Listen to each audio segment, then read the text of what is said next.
Bonjour tout le monde, ici le docteur Mohamed Najib Zeni, enseignant en informatique à l'Université de Gigel.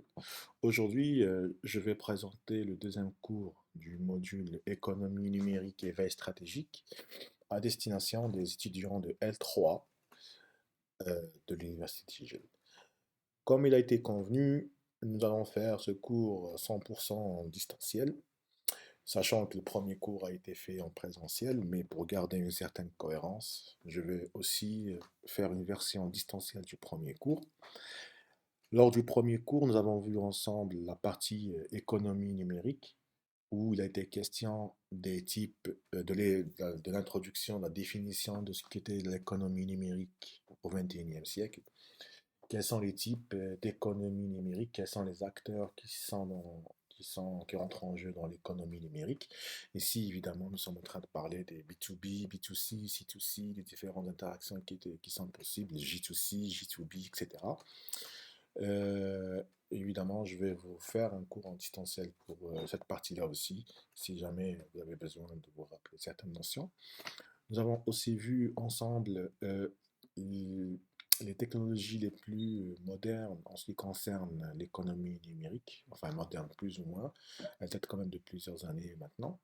Je citerai la signature électronique, la blockchain et les contrats intelligents. Reviendrai plus tard avec un cours en distanciel. L'objet du cours d'aujourd'hui, du deuxième cours d'aujourd'hui, est la veille stratégique. Lors de ce cours, je vais vous définir la notion de veille stratégique, à quoi sert, quelle est la veille stratégique, quelle est son utilité. Est-il vraiment nécessaire d'avoir une stratégie de veille dans un commerce numérique au XXIe siècle? Et quelles sont les étapes pour pouvoir mettre en place une veille stratégique? Et justement, les étapes pour faire une veille stratégique seront l'objet des points suivants dans cette présentation. Une veille stratégique passe d'abord par une expression des besoins du client qui souhaite surveiller un point particulier de son, de son activité. Elle passe aussi par une collecte des données qui se fait en général en continu. Après, il va falloir bien analyser cette quantité de données qui a été amassée, qui est très souvent assez grande et qui ne peut être faite de manière manuelle. Puis, il va falloir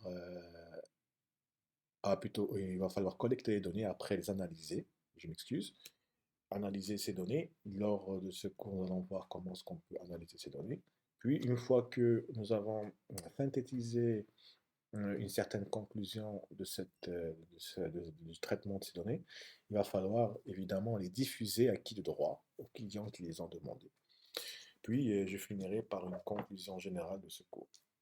Ce qu'il faut savoir, c'est que lors de ce cours, je vais vous faire une séance de live coding, c'est-à-dire que ensemble, grâce au Python, nous allons développer un algorithme de veille stratégique, assez, bon, je dirais pas qu'il est simple, quand même, il va faire jouer des notions assez complexes, mais dont vous n'avez pas besoin de connaître tous les ressorts. Mais quand même, nous allons écrire ensemble un algorithme de live coding, un algorithme de veille stratégique en séance de live coding qui s'occupera de collecter, traiter et analyser, puis diffuser les données issues de cette veille stratégique. Bien, sans attendre, je vais vous introduire la veille stratégique et pour cela, je vais vous donner la définition telle que présente sur Wikipédia. La veille stratégique, qu'est-ce que c'est? C'est un type de veille informationnelle qui va englober l'ensemble des autres veilles. Par quoi on entend autre veille, par quoi on entend autre veille, c'est la veille sociétale, la veille d'entreprise, la veille concurrentielle, la veille commerciale, la veille fournisseur, image, juridique ou encore technologique. Comme vous pouvez le voir dans cette figure, la veille stratégique est au centre et tout autour, nous voyons les différents axes de veille possibles. La veille concurrentielle, je vais commencer d'abord par ça, c'est celle qui nous vient directement en tête. Euh, c'est d'avoir un œil sur les clients. Et là, je vais vous dire quelle est l'utilité de la veille stratégique à l'aune d'une économie numérique ici dans le pays, c'est, bon, comme vous le savez, le commerce traditionnel en général, c'est quoi? C'est un petit magasin, une échoppe, qui est situé géographiquement dans un quartier ou une ville. Et en général, la veille concurrentielle, elle consiste à quoi en réalité? Elle consiste à, entre guillemets, espionner ce que font les concurrents, quels sont les prix que pratiquent les concurrents.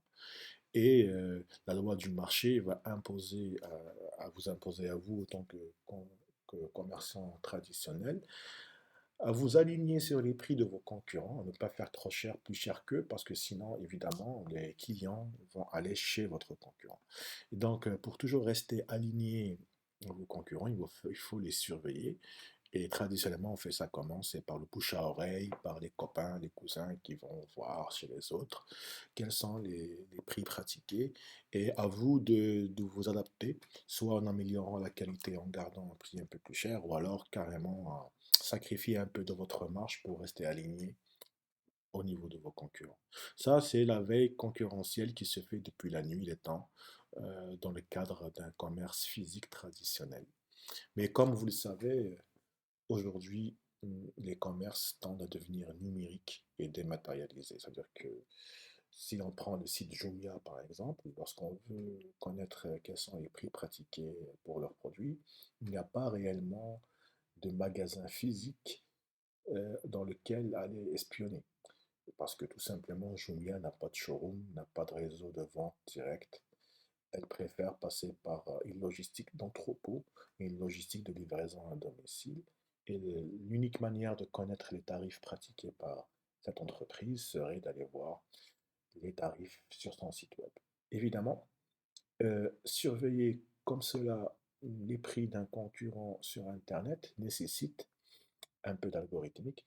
C'est très fastidieux de demander à des employés d'aller vérifier dans des, dans des, dans, excusez-moi, dans des magasins virtuels les prix pratiqués sur le site et d'aller voir branche par branche, page par page, etc., les prix pratiqués. C'est assez difficile, surtout lorsque les concurrents sont nombreux et les sites assez hétérogènes. Donc là, c'est le premier type de veille stratégique, c'est la veille concurrentielle. Il y a aussi un deuxième type de veille, c'est la veille commerciale, savoir bon, quelle est l'étendue du réseau commercial du concurrent, savoir ce que c'est fait en termes de marketing et de vente. Ça, c'est très important. Si par exemple un concurrent commence à mettre en place un nouveau canal de vente, il faut absolument mettre aussi à votre niveau ce nouveau canal de vente pour pouvoir rester à la page de des pratiques commerciales qui se font dans l'environnement numérique dans lequel vous activez.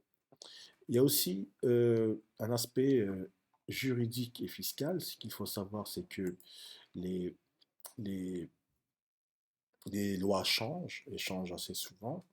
Et il est très facile de se retrouver en infraction quand une loi change et qu'on n'est pas au courant. Il est donc nécessaire aussi d'avoir une veille sur ce qui se fait en termes juridiques et fiscaux pour toujours être, euh, on va dire, en conformité avec les lois et les règles de l'endroit dans lequel vous pratiquez. Aussi, il y a un aspect social et sociétal. Il faut toujours se tenir au courant des mœurs et des traditions et des us et des coutumes de la société ou du marché dans lequel nous sommes en train de travailler. Évidemment, bon, je peux vous donner beaucoup d'exemples de marques euh, qui possèdent un nom dans un pays, mais qui sont obligées, par exemple, de changer de nom dans d'autres pays pour la simple raison que ce nom-là est, par exemple, insultant ou péjoratif dans le pays dans lequel on se trouve. Il existe des cas de marques ne faisant pas de veille sociétale et sociale, qui se retrouvent dans l'embarras et affichant des pertes colossales juste parce que le nom qu'ils ont choisi au départ était vraiment inapproprié pour le marché nouveau qu'ils ont visé. Donc là, la veille est importante. Pareil, il faut se tenir au courant des changements de mœurs des habitants et toujours rester à la page des traditions et de la façon de penser du marché dans lequel on vise. Il y a aussi un aspect très important qui est l'aspect scientifique et technologique. Il va de soi que si on veut rester concurrentiel face à d'autres sociétés, surtout dans le domaine technologique, il faut être à la page. Donc, vouloir vendre quelque chose de périmé ou de technologiquement obsolète est contre-productif. Donc, il faut toujours rester au courant de ce qui se passe, non pas de ce qui se vend, mais carrément de ce qui se prépare et de préparer son plan commercial et marketing pour être prêt quand la technologie devient mature. C'est-à-dire qu'il ne faut pas juste subir un changement technologique et le découvrir et tomber des nues, mais il faut carrément, anticiper sur les technologies qui arrivent et se préparer à les intégrer dans notre produit ou business model ou palette de biens et de services qu'on propose. Il y a aussi l'aspect économique et financier. Il faut toujours avoir une veille stratégique sur l'aspect économique et financier de la zone géographique dans laquelle on se trouve.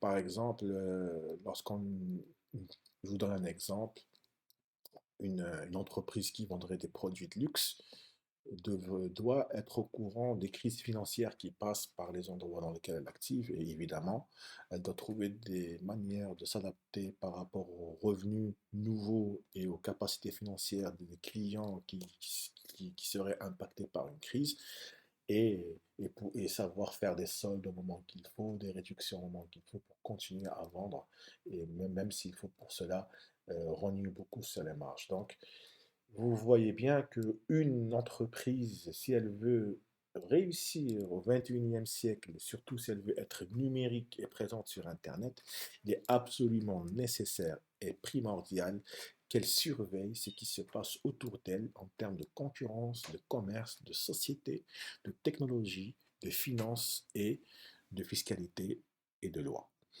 Si elle ne fait pas cela, elle peut se retrouver piégée dans des, dans des, dans des, dans des pièges qu'elle aurait pu éviter si elle avait l'information au bon moment, bien avant. Et c'est à ça que sert la veille stratégique. Évidemment, voilà, d'après ce que je viens de vous dire, on peut voir directement quels sont les avantages d'effectuer une veille stratégique. On va anticiper plutôt que réagir. On va déceler de nouvelles occasions d'affaires parce qu'on aura eu l'information au bon moment. On va pouvoir faire les meilleurs choix technologiques à l'avance parce qu'en général, il n'y a qu'une seule technologie qui se prépare dans le futur, mais il y en a plusieurs qui se préparent. Et à un certain moment, il va falloir décider sur quelle technologie il faut parier pour pouvoir ne pas être à côté du train lorsqu'il va démarrer. On se souvient par exemple des combats technologiques qu'il y a eu entre le Blu-ray et le HD et le HDCD pour les formats de grande capacité pour les CD-ROM. C'est le Blu-ray qui l'a finalement emporté. Là, il y a eu une petite guerre et les sociétés étaient un peu dans l'embarras, elles ne savaient pas trop sur quoi il fallait parier. Finalement, l'avenir a montré que c'était le Blu-ray qui l'avait emporté. Mais pour vous dire, euh, c'est très difficile de parier sur le futur. Là, par exemple, je vous donne, la vidéo est faite en janvier 2021, je vous donne un genre de, de nouvelle technologie qui est pas émergente, mais qui revient avec force. C'est la technologie des processeurs.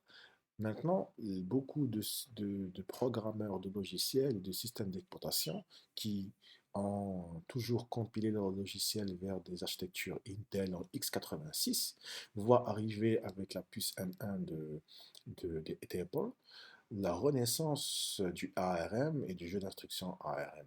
Et beaucoup disent que le futur sera ARM et Intel verra son jeu d'instruction x86 perdre du terrain. C'est-à-dire que ici, les entreprises de logiciels sont en train de se poser la question, est-ce que dans 1 ou 2 ans, l'ARM ne va pas se généraliser hors des parcs Mac, des MacBook et des Mac OS, des Mac Pro, etc., des Mac Air, est-ce qu'il ne va pas déborder sur le monde du PC? Et à ce moment-là, il faut être prêt parce qu'il faut tout, il y a quand même de la compilation à faire vers le ARM, mais c'est pas une mince affaire.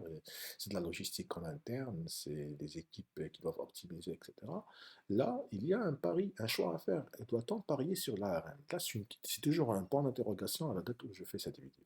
Donc, c'était juste pour vous donner un exemple sur le fait que la veille technologique est importante, même pour les sociétés de développement. Évidemment, le but de tout ça, c'est de gagner de l'argent et de maximiser les investissements en recherche et en développement pour pouvoir le faire. Bien sûr, la veille technologique va intégrer plusieurs techniques. Et là, les techniques intégrées ici sont en relation directe avec les étapes concernées. C'est la recherche d'informations qui s'apparente à la collecte de données, le traitement d'informations qui s'apparente à son analyse, et finalement, la visualisation d'informations qui s'apparente à la diffusion de l'information.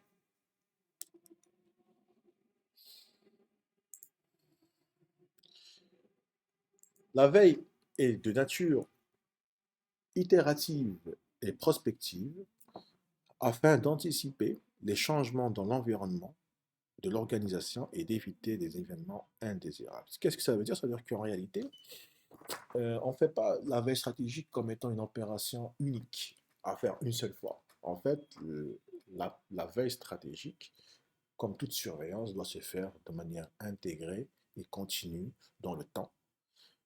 Et elle doit toujours être présente pour ne pas passer à côté d'événements majeurs ou indésirables.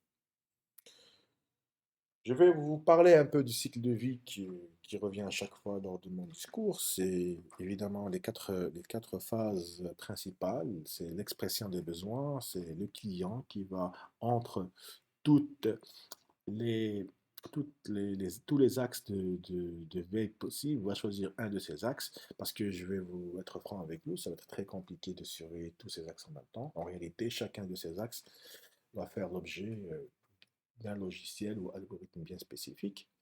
Donc ici, le client devra choisir quel axe de la veille stratégique il veut effectuer. Donc ça peut être un ou plusieurs ou la totalité, c'est s'il en a les moyens. Une fois que ces besoins sont exprimés, le développeur, qui serait par exemple vous, vous allez vous focaliser sur l'axe exprimé par le client et vous allez commencer à lister les sources de données intéressantes pour cet axe-là et commencer à écrire des algorithmes qui vont faire ce qu'on appelle du crawling et du scrapping, je reviendrai plus tard, qui vont carrément extraire la donnée depuis les sites web intéressants. Donc là, vous allez constituer une base de données enfin, une base d'informations en ce qui concerne l'axe de veille stratégique choisi, en vue de son traitement et analyse. Alors évidemment, le traitement et analyse ici est une phase entre guillemets un petit peu complexe parce que dans l'amas de données qui a été amassé lors de la collecte, là on peut parler dans gigaoctets quelquefois, il va falloir donner au client la synthèse de tout ça. Donc c'est-à-dire que dans tout cela, il va falloir trier les informations et ne garder que celles qui sont pertinentes pour le client. Et c'est le travail de traitement et d'analyse. Tout cela se fait de manière automatique, évidemment. L'humain ne pourra pas traiter manuellement une si grande quantité de données, donc on sera obligé d'écrire des algorithmes qui sont liés au traitement de données, analyse de big data ou carrément une intelligence artificielle. Et c'est ce que je ferai lors du live coding de cette séance. On va faire ensemble un algorithme, on va utiliser plutôt un algorithme d'apprentissage automatique en intelligence artificielle pour traiter certains types de données qu'on va collecter ensemble. Une fois que tout ça est fait, il va falloir diffuser les résultats vers le client intéressé. On va lui dire, voilà, par rapport à l'axe de veille stratégique que vous avez choisi, aujourd'hui, voici le rapport. qu'on va générer. Donc, ça peut être un rapport quotidien, c'est-à-dire que chaque jour, à 8 heures du matin, vous allez envoyer un fichier sur l'email du client et ce fichier sera un rapport créé automatiquement par vos algorithmes qui vont dire au client, voilà ce qui s'est passé de plus important dans les dernières 24 heures. Certains clients voudront être alertés à la minute si jamais il y a un événement qui se passe. Donc, il est possible de programmer une veille stratégique qui se fait chaque minute, chaque 5 minutes. À chaque fois, elle va, elle va surveiller ce qui se passe sur Internet. Et dès qu'il y a une information, une publication urgente et intéressante, et pour le client, elle va carrément lui faire une alerte email en temps réel pour lui dire, voilà, il y a un événement qui se passe en cours, qui est en cours en ce moment, et il va falloir réagir par rapport à ça. C'est possible de le faire, et c'est le but de la veille stratégique. Voilà, ici nous avons un, un diagramme qui est un peu plus beau, mais euh, qui va réintroduire ce que nous avons déjà dit. Donc, il y a un aspect collecte, un aspect analyse. Ici, il y a un aspect capitalisation pour savoir quelles sont les informations les plus qualifiées à sauvegarder. Ici, il y a un partage et collaboration. Il va falloir diffuser le contenu aux bonnes personnes. Et au final, ce cycle-là va créer de la valeur ajoutée pour l'entreprise. Donc, au final, la veille stratégique va lui permettre de gagner de l'argent, soit réellement en, en prenant des décisions commerciales qui vont augmenter les ventes, ou carrément en évitant d'en perdre en prenant des décisions malheureuses. Dans les deux cas, c'est toujours un gain. Maintenant, nous allons discuter un peu des différentes phases qui entrent en jeu dans, dans la veille stratégique. Ici, nous allons relater la première étape qui est assez analogue à ce qui se fait traditionnellement dans le cycle de vie du logiciel. Lorsqu'on veut développer un logiciel, vous vous souvenez tous de vos cours de génie logiciel, des méthodes de développement en cascade, en V, en W, en spirale, agile, etc. Au tout départ, il y a toujours une expression des besoins qui peut se faire sous la forme d'un cahier des charges. Donc, c'est ce qui va au final se, se concrétiser sous la forme d'un contrat entre le client qui souhaite faire de la veille et le développeur qui va créer l'outil de la veille. Voilà. Donc, il est essentiel de définir les besoins en fonction des objectifs stratégiques de l'entreprise. Les besoins diffèrent selon la taille de l'entreprise en question. En fait, plus l'entreprise est grande, plus les axes qu'on a vus ensemble tout à l'heure, concurrentiels, sociétal, juridique, etc., seront nombreux et plus la facture sera salée, évidemment. Donc, on va tout d'abord définir les axes de développement. Qu'est-ce qu'on va choisir comme axe? Préciser la cible. Ici, il va falloir trouver les sources de données, qui on va surveiller, entre guillemets. On va effectuer une planification du plan de recherche, c'est-à-dire que là, c'est pour la création du contrat, combien de temps ça prendra pour mettre en place cette veille, etc., les coûts, les délais. Et s'interroger aussi sur les informations qu'on veut avoir. Est-ce qu'on veut, en termes qualitatifs, c'est-à-dire que est-ce qu'on veut peu d'informations mais de très bonne qualité, ou beaucoup d'informations mais de peu de qualité? Et en général, c'est un compromis entre les deux. C'est jamais l'extrême, c'est jamais l'un ou l'autre tout à fait, mais c'est toujours quelque chose entre les deux. On prend de la quantité et grâce à des algorithmes d'intelligence artificielle, on essaie de trouver dans cette quantité de données la qualité, le produit le plus intéressant, l'information la plus pertinente pour la diffuser au client. Voilà. Donc voilà, ici je vais vous donner par exemple un exemple de ce qu'on va faire pour le live coding. Imaginons que nous avons voilà, une entreprise X, mais voilà, c'est juste pour l'exemple. Imaginons que nous sommes une entreprise X et qu'on veut surveiller une certaine réputation sur le net. Et pour cela, on va essayer de récupérer les articles ou les commentaires qui vont citer cette entreprise. On doit estimer automatiquement est-ce que ces articles ou ces commentaires sont en train de parler en bien ou en mal de l'entreprise. Donc, on va estimer le buzz. Est-ce que c'est un good buzz ou un bad buzz? C'est le terme anglais utilisé pour parler du type de sentiment véhiculé par la publication envers la cible qui est l'entreprise X. Et disons que dans le cas d'un bad buzz, on envoie un email automatique au, au client, c'est-à-dire voilà, on a détecté une publication qui parle en mal de vous. Évidemment, ici, le but, c'est quoi? C'est de s'améliorer, hein. En Europe, par exemple, lorsqu'il y a un bad buzz sur une entreprise, lorsqu'il y a un article de presse qui parle, entre guillemets, en mal d'une entreprise, les entreprises utilisent cette information pour s'améliorer. C'est pas dans un but d'attaquer en justice ou quoi que ce soit, non, c'est plutôt pour s'améliorer, pour voir quelles sont les critiques qui émanent de la presse, qu'on considère comme étant toujours neutres, et on va essayer de travailler à améliorer notre produit pour qu'il soit le mieux possible.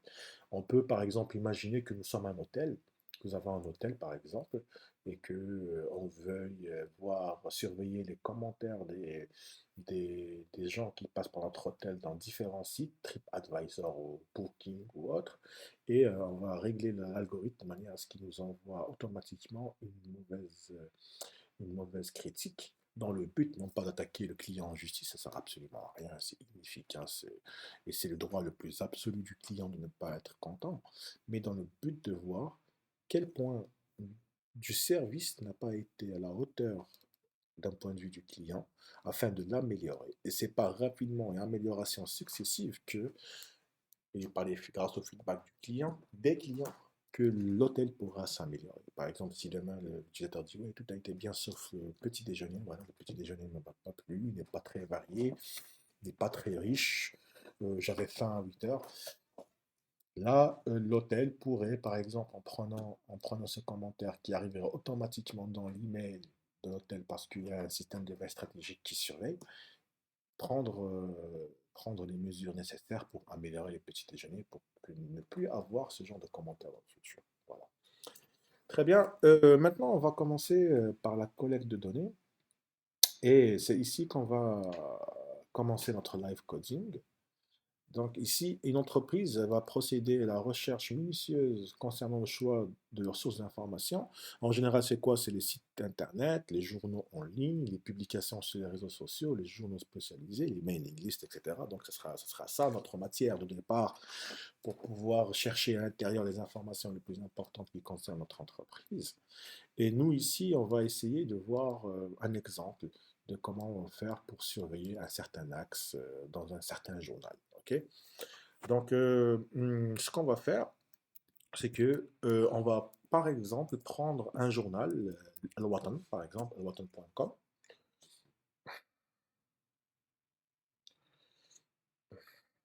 Alors, apparemment, il y a un souci avec Al-Watan. C'est bizarre. Est-ce qu'il y a l'Internet?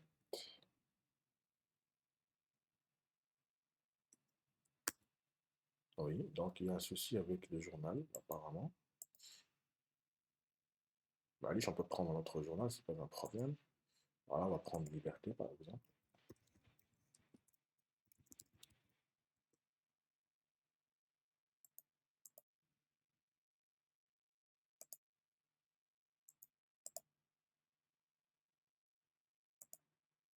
Ok, d'accord, on va prendre Liberté, c'est pas un problème.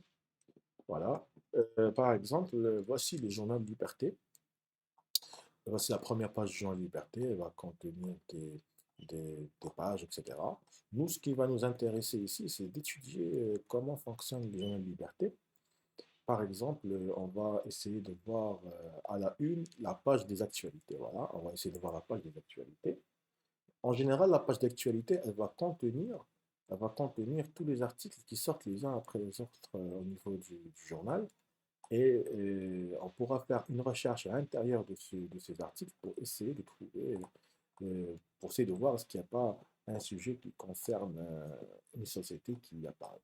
Ici, nous allons voir par exemple qu'il y a une page d'actualité et qu'il y a aussi, on peut passer à d'autres numéros de page. Par exemple, ici, lorsque je passe à la page numéro 2, on va voir ensemble que ici, l'adresse change et devient page 2.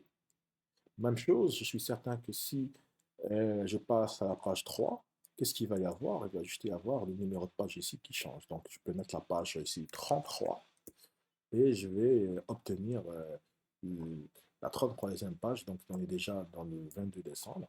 Donc, on est revenu plus d'un mois en arrière. Et voilà, donc ici, nous pouvons voir que le système de page est assez simple pour Liberté, afin d'atteindre les articles. Je fais page 1 pour revenir à la première page, voilà. Et, et on va essayer d'écrire un algorithme qui va automatiser cette recherche de page. Et c'est ce qu'on appelle ici, en termes techniques, le crawling. Ici, le crawling, il va nous servir à, à naviguer à l'intérieur du site web, en fait. D'accord? Donc ici, nous allons faire, afin de collecter l'information en masse en ligne, on fait du scrapping et du crawling. Le crawler, justement, c'est un logiciel qui va explorer automatiquement le web. Là, ici, on ne va pas explorer tout le web, on va juste explorer un journal qui est Liberté.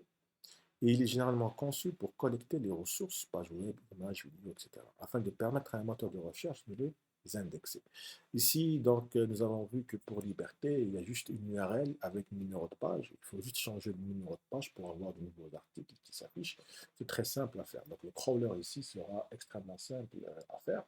Et c'est ce crawler-là qu'on va faire. Une fois qu'on a une page, à chaque fois qu'on télécharge une page, il va falloir faire du scrapping sur cette page. C'est-à-dire qu'il va falloir récupérer les titres, parce que nous, on va se baser sur les titres des articles pour voir ce que ça nous intéresse ou pas. Donc, on va faire du scrapping à l'intérieur. On va rechercher à l'intérieur de la page HTML de la page des pages d'articles tous les titres qui sont dans cette page. Et une fois qu'on a tous ces titres-là, on va voir lesquels nous intéressent réellement. Donc ici, pour le faire, on va utiliser le Python. Et pour le crawling, pour pouvoir naviguer, on va utiliser la bibliothèque URL lib request de Python. Et pour pouvoir scraper à l'intérieur de ces pages, on va utiliser une autre librairie qui est très très très connue, très très très intéressante, c'est Beautiful Soup. À partir d'ici, on va commencer à faire du live coding, les jeunes. Donc, moi, en général, ce que j'utilise, c'est PyCharm. PyCharm, c'est un logiciel extrêmement intéressant parce que il va nous automatiser pas mal de choses pour Python. Il est vraiment développé pour faire de la programmation Python. Donc, on va dire, voilà, on va dire qu'on va scraper liberté. Donc, ici, ce que j'ai fait, c'est dans PyCharm, je vais créer un fichier, un nouveau projet, je vais l'appeler Scrap Liberté. Voilà, je vais l'appeler Scrap Liberté. Ici, bon, j'utilise le gestionnaire d'environnement Conda. Si vous voulez vraiment travailler correctement avec, avec Python, je vous conseille très fortement d'utiliser Conda pour pouvoir générer des environnements qui soient isolés en termes de librairie, de version de librairie. Comme ça, votre logiciel et votre code fonctionnera toujours, vu que l'environnement va englober des librairies qui vous concernent. Ici, donc, je demande à PyCharm de me créer le projet Scrap Liberté. Il va automatiquement me générer l'environnement Scrap Liberté pour Conda. Et je lui dis, oui, d'accord, je vais utiliser la version 3.8 de Python, ça me va très très bien. Et je lui dis, crée-moi ce projet. Très bien. Donc, il est en train de créer l'environnement Condam. Il va me télécharger Python 3.8. Ça va se faire assez vite. Pendant ce temps, je vais vous dire ce qu'on va faire par la suite. Euh, Excusez-moi, je vais juste revenir vers le site de Liberté. Voilà. Ce qu'on va faire, dans un premier temps, c'est essayer de nous connecter sur cette page-là. On va faire quelque chose de très simple. On va essayer de se connecter sur cette page-là. Je vais créer un nouveau fichier, un fichier Python. Je vais l'appeler scrapping. Ok, très bien. Je vais essayer de me connecter sur la page de Liberté. Je vais prendre cette adresse, copier, voilà. Je vais la laisser ici pour la retrouver plus tard. Ici, je vais utiliser une librairie très très connue pour Python, c'est la librairie URL lib. Donc, je vais prendre le URL lib pour un request, parce qu'en fait, en réalité, on va faire une requête au journal Liberté pour qu'il nous envoie la, la page qu'on souhaite. Ici, on va faire quoi? On va dire qu'on va initialiser une variable page qui va contenir quoi? Elle va contenir euh, le code, euh, le code HTML normalement de la page, la première page d'actualité de Liberté. Donc là, je vais faire un print page, mais je ne pense pas qu'on puisse voir directement le contenu de la page. Voilà, et je vais enregistrer et exécuter scrapping. Voilà, donc ici, je viens d'exécuter scrapping, et comme vous pouvez le voir, j'ai une réponse HTTP du client. Bon, je ne me souviens plus exactement, est-ce qu'on peut accéder, je pense qu'on peut faire un point vide, mais j'en suis pas très sûr. On va essayer de voir.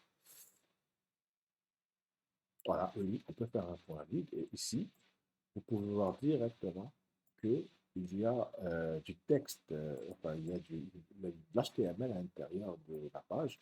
C'est exactement, en fait, en réalité, ce qu'on a ici, c'est exactement le, le code HTML de la page. Comme vous pouvez le voir ici, voilà ce que nous avons, c'est le code HTML de la page, de cette page-là. Donc, doc type HTML, HTML langage, head, etc. Et justement, ce qu'on doit faire, nous, c'est retrouver les articles et essayer de trouver, essayer d'obtenir le contenu des titres de ces articles. OK? Très bien. Donc, ici, comme vous pouvez le voir, le crawling est assez simple. Il suffit juste de faire un page URL open, un page URL open.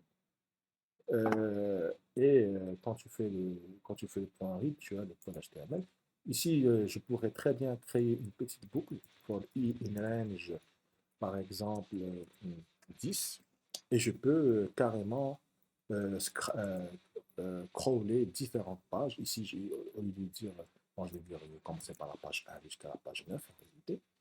Ici, je vais lui demander à chaque fois de m'ouvrir la page numéro I, et I étant évidemment le numéro de page que je souhaite. Et ici, vous allez voir que à chaque fois, il va interroger le site et il va m'afficher la seconde page. Ici, bon, toutes les pages commencent par le même code HTML, c'est pour ça qu'on voit le même code qui se répète, mais en réalité, si on revient plus loin, vous allez voir que c'est des pages différentes. Et ici, nous sommes carrément en train de crawler les 9 pages, 9 premières pages d'actualité de Liberté, chacune contenant une petite dizaine d'articles. Donc là, on peut aller voir une petite dizaine d'articles. Très bien. Jusqu'ici, nous avons fait un truc très simple, c'est le crawling. Nous avons vu que nous pouvions obtenir le contenu des pages HTML des différents euh, dans le site Liberté. Maintenant, ce qui serait intéressant, c'est de pouvoir, euh, de pouvoir scraper, c'est-à-dire extraire depuis cette page HTML ce qui nous intéresse en termes d'information. Nous, ce qui nous intéresse en termes d'information ici, c'est bien évidemment, je vais agrandir un peu la page, c'est bien évidemment les titres. Nous, c'est ça qui nous intéresse. C'est les titres. Excusez-moi, c'est les titres, voilà. C'est les titres ici, la démarche du comité scientifique est étonnante, la vaccination débute aujourd'hui à Alger, c'est ça qui nous intéresse, c'est ça. D'accord? Donc, on va voir une librairie ensemble qui est très très intéressante, c'est la librairie de Beautiful Soup. Moi, ce que je vais faire ici, c'est de l'installer, d'accord? Donc, comme je suppose que vous êtes familier avec Python, pour pouvoir installer une librairie, on va faire juste un pip install. Et normalement, c'est Beautiful Soup. Voilà, on l'appelle comme ça, Beautiful Soup. J'espère que c'est ça. Je ne sais pas si c'est Beautiful Soup ou 4. Non, c'est la page, c'est Beautiful Soup 4. Donc, souvenez-vous, je vais faire un clear ici. Voilà. Beautiful Soup 4 pour pouvoir installer la librairie Beautiful Soup. Et c'est cette librairie-là qui va nous permettre de scraper à l'intérieur de la page HTML. Ici, bon, je vais juste faire une seule page. Hein, dans un premier temps, inutile de trop saturer la console avec des informations et je vais carrément faire appel au module Beautiful Soup. Voilà. Donc, depuis BS4, c'est le package général. On va importer le, le module Beautiful Soup et c'est cela qu'on va utiliser. Donc, comment on fait en général pour travailler? Je retrouverai toujours la même chose. On va faire, une fois que vous avez récupéré la page en question, on va la donner à Beautiful Soup pour qu'il puisse la parser et nous extraire les informations. Donc, en général, on déclare une variable qu'on appelle soup traditionnellement et on va instancier l'objet, la classe Beautiful Soup avec notre page tout en lui disant que en réalité, ce que nous avons là, c'est une page HTML qu'il va falloir parser. Donc, on va dire, on va utiliser le parseur HTML. Voilà. Euh, c'est tout. Donc, j'ai enregistré, j'exécute. Ici, il ne va rien se passer parce que j'imprime toujours la même page. Bon, ce qui est étrange, c'est qu'il n'y a rien qui s'affiche. C'est étrange. On ira l'open. Ben, ouais, je crois qu'il va falloir mettre moins de. C'est étrange. Est-ce que c'est le soupe qui modifie? Non, je ne crois pas.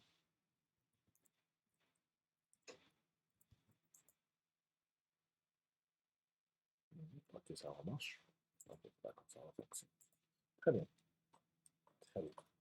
Maintenant, il va falloir qu'on navigue un petit peu à l'intérieur du code HTML du site Liberté pour voir à peu près comment sont structurées les données. Moi, en général, ce que je fais, c'est euh, un inspecteur, un inspecter.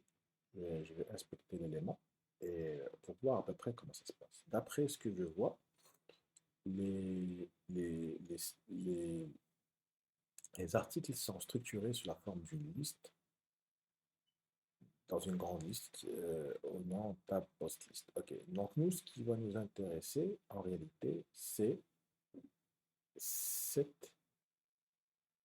ce titre-là. Par exemple, ici, dans la page 1, ce qui nous intéresse, c'est branle-bas de combat. C'est ça qui nous intéresse. Je voudrais récupérer cette phrase-là. Et pareil, ici, nous allons voir que dans right side, voilà, nous allons trouver aussi dans l'article précédent qu'il y a ici le titre de l'article avec un petit paragraphe qui va contenir un résumé de l'article. Mais nous, ce qui nous intéresse, c'est réellement le titre. Donc là, élément important, c'est que le titre de l'article qu'on recherche se trouve encapsulé dans un lien hypertexte A et que ce lien hypertexte A, ce qu'il va contenir, c'est une classe qui s'appelle title. Et là, ici, j'ai assez de quoi travailler. Pour travailler, en fait, ce que je vais faire, c'est avec Beautiful Soup, et je vous recommande vivement de, de l'utiliser parce qu'il est très, très, très intéressant. Déjà, premièrement, je vais préparer une petite liste vide qui va contenir les résultats que je vais extraire. Voilà, ici, je vais lui dire, voilà, prends-moi juste les deux premières pages, inutile d'aller plus loin, juste les deux premières pages. Peut-être que le print, on va l'enlever par la suite parce qu'il va juste surcharger la sortie. Et je lui dis que voilà, pour tous les nœuds que tu vas trouver dans, regardez bien comment j'écris ça, soup, n'oublie pas que soup c'est le parsé de l'HTML qui est déjà qui est déjà parsé par Beautiful Soup. Je vais lui dire, tu vas me trouver, tu vas me trouver à l'intérieur de ton parse tout- toutes les balises A qui ont pour classe le nom title. Voilà. Donc, je vais juste vous refaire, euh, vous remettre l'inspecteur. On a vu ensemble qu'en réalité, le titre qu'on recherche, il est dans A, qui a pour classe title. D'accord? Donc, normalement, dans cette page-là, il n'y a que les articles qui contiennent cette particularité d'avoir le titre dans une balise hypertexte A avec le nom de classe title. On verra ça après. Voilà, donc dans un premier temps, on va juste demander est-ce qu'il va nous afficher le node qu'il a trouvé. D'accord, print node. On va voir ce que ça va nous afficher. Voilà, je l'exécute. Normalement, il va nous donner des objets. Il y a un petit souci. Je vais juste enlever ça.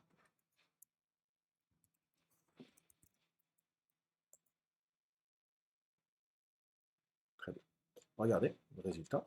Ici, nous avons récupéré que les titres importants qui nous concernent. Ici, c'est à la loi des fatwas, à la démarche du comité scientifique et économique, etc. Si on revient vers le, le journal de Liberté, on va trouver que c'est bien les titres d'articles qu'on recherche. Ça, c'est important. Donc, pour que ça soit encore plus efficace, on va juste afficher le texte. On va lui dire de nous afficher que le texte. Et là, vous allez voir que il va y avoir que le texte. Regardez, voilà. Évidemment, il doit contenir des retours à la ligne, c'est pour ça qu'il y a autant de vide. Il y a des retours à la ligne, mais ça ne nous intéresse pas trop parce qu'après, on va créer des expressions régulières sur ces titres pour rechercher les, les informations les plus importantes. Ici, moi, ce qui m'intéresse, c'est que non seulement des, le texte des, des- des- des articles, mais aussi l'adresse hypertexte qui mène vers ces articles. C'est-à-dire que lorsqu'on clique sur ce titre-là, ça va nous mener vers notre page. Cette page-là, elle est importante. Parce que après, n'oubliez pas qu'il va falloir transmettre le résultat de nos recherches vers le client. Il est important que le client puisse cliquer sur le résultat qu'on lui a transmis pour voir l'article en question. Donc, c'est comme ça qu'on arrive à obtenir l'adresse d'un lien hypertexte dans Beautiful Soup. On dit le nœud que tu as trouvé, donne-moi le href ou n'importe quel attribut du, du- de la balise que tu as récupérée. Et on va ici obtenir carrément directement les adresses. Ici, c'est des adresses en relative. Il va falloir après rajouter automatiquement euh, cette partie-là pour que le client puisse cliquer dessus depuis la page, depuis l'email. Bon, moi, en général, ce que je fais, c'est que je vais essayer de récupérer les deux informations, non seulement l'adresse, mais aussi le texte. Comme ça, on a toutes les infos, excusez-moi, toutes les infos intéressantes. On va faire l'exécution pour voir que j'ai bien ce que je veux avoir. Très bien, voilà. Regardez, actualité. Ici, ici, voilà, on a par exemple euh, l'adresse. Ici, on a le titre. Ok.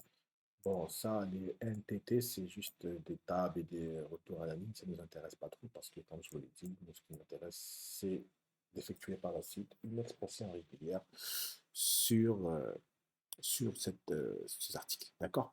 Très bien. Donc là, ce qu'on va faire, c'est que ce tableau de résultats, on va lui insérer les résultats qu'on a là.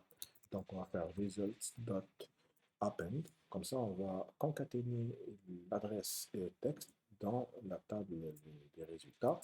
En réalité, si je fais ça, si je fais print results, à la fin, si je fais par exemple euh, 10 pages, je vais avoir la liste de toutes, de tous les résultats.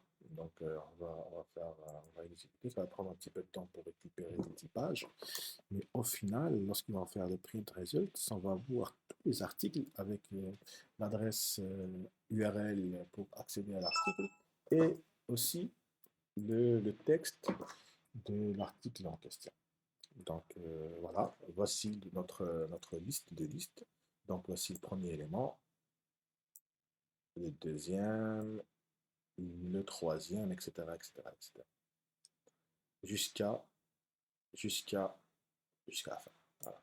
Très bien. Ici, euh, ce qui nous intéresse de faire, c'est de sélectionner les résultats les plus intéressants pour nous. Nous, ce qu'on va faire, c'est que euh, on va directement prendre les articles qui nous intéressent. D'accord? Donc, ce n'est pas tous les résultats qui nous intéressent, mais c'est surtout les articles. Donc, moi, ce que je fais en général, je vais juste créer déjà un, un petit tableau qui va contenir les titres qui intéressent les clients. Je vais aussi créer un keyword, c'est-à-dire quel est le mot-clé que je vais utiliser pour rechercher. Imaginons que voilà, je veuille rechercher des articles qui sont en rapport avec le vaccin. Ce que je vais faire, c'est que je vais essayer de trouver est-ce qu'il y a le mot vaccin qui apparaît dans le titre. Et pour ça, moi, ce que je fais en général, c'est très simple. Je vais utiliser les expressions régulières. Il y a une célèbre librairie pour Python qui sert à faire du regex, les expressions régulières, c'est la librairie RE. Voilà, donc ici, puisque à ce niveau-là, j'ai le mot texte qui va contenir le texte de l'article que je recherche, qu'est-ce que je vais faire? Je vais juste faire euh, une recherche à l'intérieur. Donc je vais faire, voilà, je vais dire search match, c'est-à-dire est-ce que j'ai un match dans ma recherche. Je vais faire un re.find, je lui dis, voilà, tu vas voir ce que tu vas me rechercher. Et comme vous pouvez le voir ici, le find all, qu'est-ce qu'il prend en premier? Il va prendre un motif d'expression régulière et dans un deuxième temps, il va prendre la, la chaîne de caractères sur laquelle tu veux appliquer ton expression régulière. Ici, je vais faire un truc très simple. En fait, je vais lui dire que cherche-moi si mon keyword apparaît dans, dans cette, dans, dans cette, dans cette dans ce titre, même s'il est entouré de caractères, quels que soient ces caractères, des caractères blancs ou autres, ça ne nous intéresse pas. Le plus important, c'est que le mot vaccin apparaisse dans le titre. Et ça, je voudrais que tu l'appliques sur le texte que j'ai. Et pour garantir que je vais trouver, pour ne pas avoir de problème avec la majuscule, les minuscules, etc., je vais toujours exprimer mon mot-clé en minuscule et le texte sera lui aussi transformé en minuscule avec le mot-clé lower, avec la fonction lower qui est par défaut présente pour transformer n'importe quelle euh, euh, chaîne de caractères en minuscule. Ici, qu'est-ce que je vais voir? Je vais essayer de voir, est-ce que par hasard, bon déjà, le résultat sera vraiment plus haut, est-ce que par hasard, j'ai un résultat? Et pour ça, moi, je ne vais pas trop me casser la tête, je vais voir est-ce que la taille, parce qu'en réalité, ça va me retourner une liste, parce que je peux avoir plusieurs apparences de ce mot dans le texte. Je vais voir est-ce que la liste de Searchmat est supérieure à zéro, tout simplement. Si c'est supérieur à zéro, cela veut dire que fatalement, j'ai un match. Donc, je vais faire ici juste un print a.text pour voir est-ce qu'il y a bien le vaccin dans le texte, juste pour pouvoir le voir. Et dans les titles, je vais faire un append de ce a.text. Voilà, très bien. C'est pas a.text, c'est notre.text. Excusez-moi, c'est notre.text. Voilà. Bon, inutile de faire ce print là. Maintenant, ce qui m'intéresse, c'est juste les notes.text. Voyons voir ce qu'il y a des articles qui vont traiter des vaccins chez Liberté. J'exécute l'algorithme. Bon, il y a apparemment un petit problème. Oui, c'est pas A, c'est brut. Mhm. Très bien. La vaccination anti-Covid. Ah, très bien. Voici les, les articles sur les 10 premières pages de Liberté qui traitent du vaccin. La vaccination anti-Covid débute aujourd'hui à Alger. Vaccin anti-Covid, c'est parti. Annabelle prête à lancer, etc. La première cargaison de vaccin Sputnik attendue ce vendredi. Ça va. Donc, ça veut dire qu'on arrive à récupérer les, les titres qui sont en rapport avec le mot vaccin. C'est très bien. Euh, on a fait ça en combien de lignes? On a fait ça en 18 lignes. En 18 lignes, on a été capable de crawler autant de pages qu'on veut, parce que là, j'ai fait 10 pages, mais je peux très bien avoir une variable backpages, et je peux faire autant de pages que je veux. Je peux par exemple faire sur 30 pages. Après, ça dépend de votre connexion, ça va prendre plus ou moins de, de temps, mais voilà, je peux backspages sur S. Vous allez voir que il va me sortir. Voilà, donc il a trouvé assez rapidement parce que le vaccin, ça ne fait que très récemment, c'est devenu que très récemment un objet de discussion au niveau de la presse nationale parce qu'avant, il n'y avait pas encore assez de vaccins. Et on attend, voilà, donc en attendant la campagne de vaccination, 10 vaccins, voilà, il est en train de sortir. Là, il est en train de prendre page par page et il est en train de me chercher tout ce qui concerne la vaccination. Voilà, très bien, le vaccin anti-Covid arrive. Là, il est en train de voir 30 pages. On peut dire qu'en réalité, là, il est en train de voir près de 300 articles sur le site de Liberté. Très bien. Donc là, c'était juste pour voir. Je vais arrêter l'algorithme, c'était juste pour voir. Ici, donc, nous avons pu faire un scrapping et un scrolling. Et vous avez pu le voir. Pour pouvoir faire le crawling, il a fallu que j'étudie rapidement comment sont structurées les pages des actualités dans le journal de Liberté. J'aurais pu faire la même chose pour le journal de Watan, mais je ne sais pas déjà est-ce qu'il est accessible. Je vais voir ce qu'il est accessible. Bon, toujours pas. Il peut y avoir un souci. Ah si, apparemment si, il a commencé à se charger. Très bien. Vous allez voir que oui, de la même manière, Watan aussi possède des pages d'actualité comme une liberté.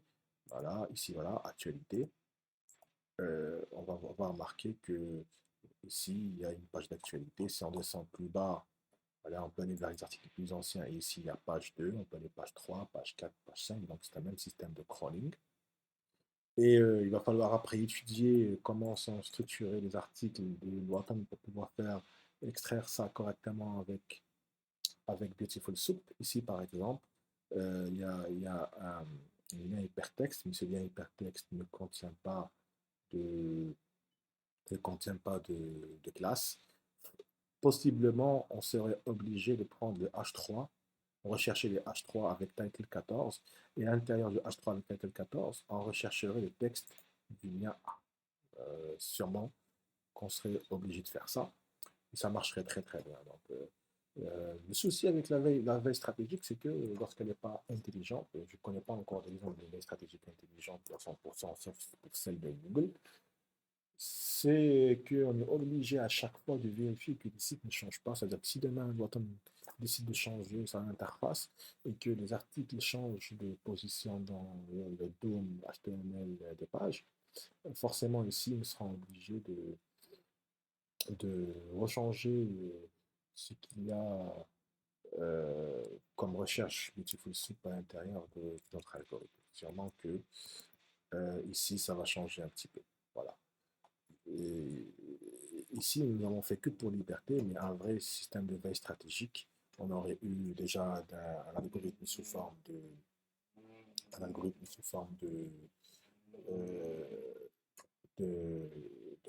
d'orienté objet, de classe, et on créerait des classes abstraites qui vont instancier pour chaque journal technique de scrapping différentes parce que les journaux sont différents, évidemment. Très bien. Donc, on revient rapidement vers notre cours.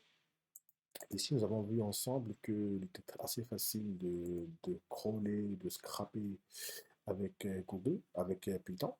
On utilise pour cela, pour crawler, on utilise juste l'URL lib pour ouvrir les pages importantes, pour ouvrir les pages URL, et avec le scrapping et Beautiful Soup, on récupère les données importantes des pages ouvertes. Voilà, donc euh, ce sont deux librairies extrêmement importantes, extrêmement célèbres dans le domaine du scrapping, du crawling. Je veux juste vous dire que le domaine du crawling, du scrapping sont très lucratifs au niveau international. Si par exemple, en tant qu'étudiant, pendant l'été, vous faites un tour sur les sites qui proposent des, des emplois en mode freelance, beaucoup de ces emplois vont être du crawling et du scrapping. Et si vous maîtrisez très bien le crawling et le scrapping, vous pouvez quand même vous faire de l'argent, vous bâtir une réputation sur ce site-là et vous faire de l'argent. Je ne dis pas que c'est facile, il y a beaucoup de concurrence avec les Chinois et les Indiens, etc. Mais avec de la persévérance, c'est possible de le faire. Il paraît qu'il y a des étudiants qui arrivent à le faire ici à JG. Voilà, donc en réalité, ici, je vais juste montrer un algorithme de crawling, de scrapping assez simple, mais lorsque notre veille stratégique se fait à chaque fois, c'est-à-dire qu'on va lancer, par exemple, l'algorithme que je vous ai montré maintenant, imaginons qu'on le lance toutes les 10 minutes.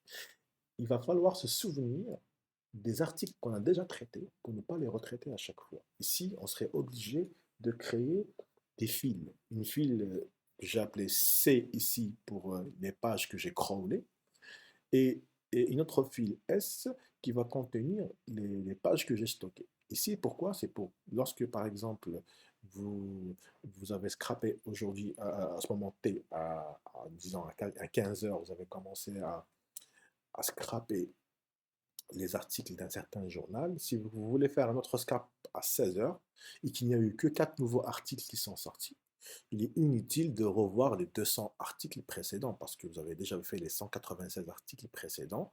Vous êtes concerné que par les 4 nouveaux articles qui sont sortis. Et comment savoir qu'il n'y a que 4 nouveaux articles qui sont sortis? Tout simplement, à chaque fois que vous faites un article, vous le stockez dans une file spéciale qui peut être stockée de manière permanente dans notre disque.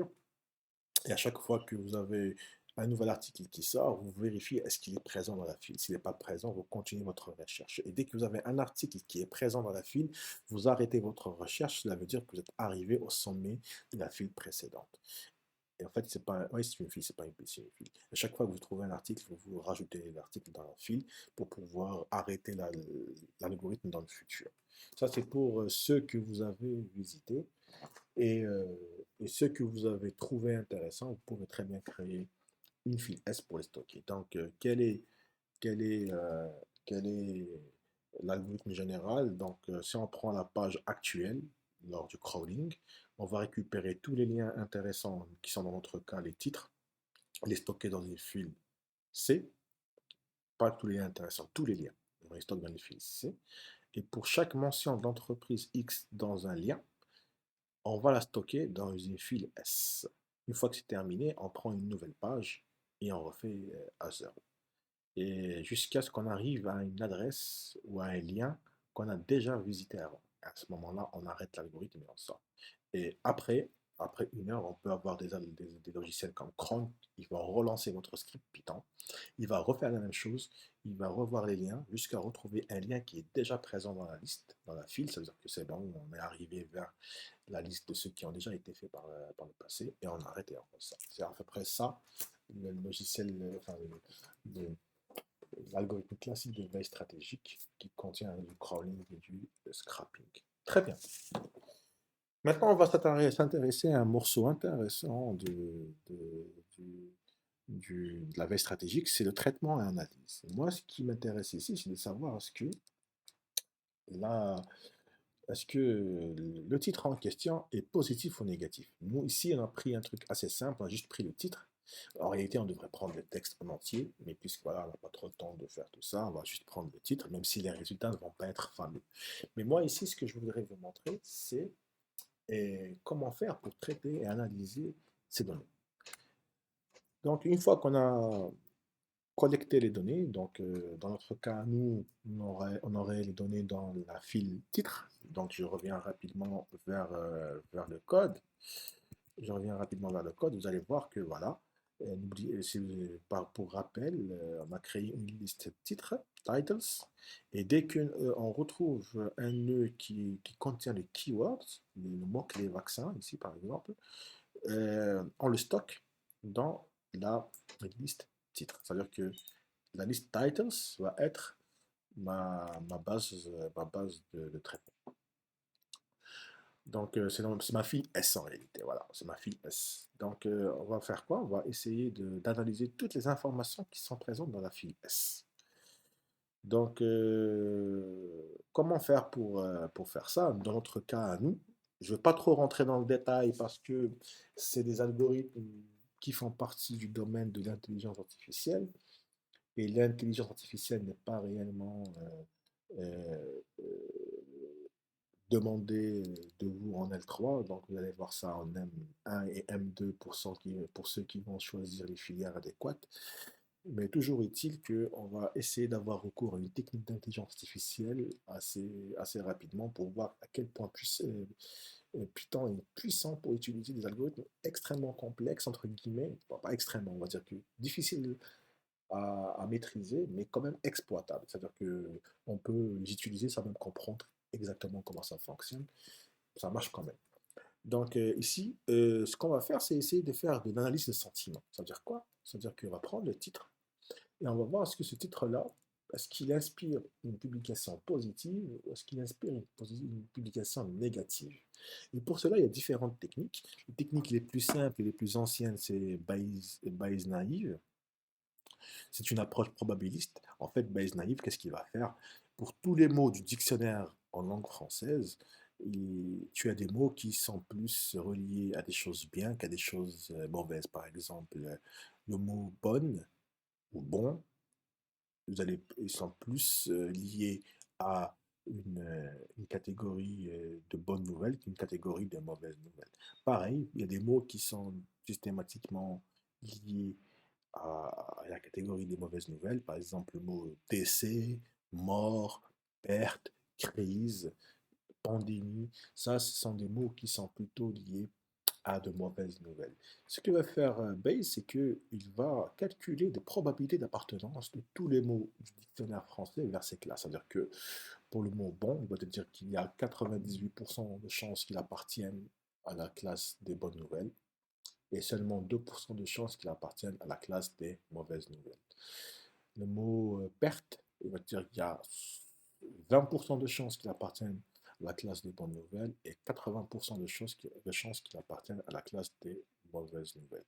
Donc, dans Nailbase, il va créer une liste, la liste de tous les mots du dictionnaire, et il va me dire quelle est la probabilité que ce soit un mot en relation avec une bonne ou une mauvaise nouvelle, un good buzz ou un bad buzz.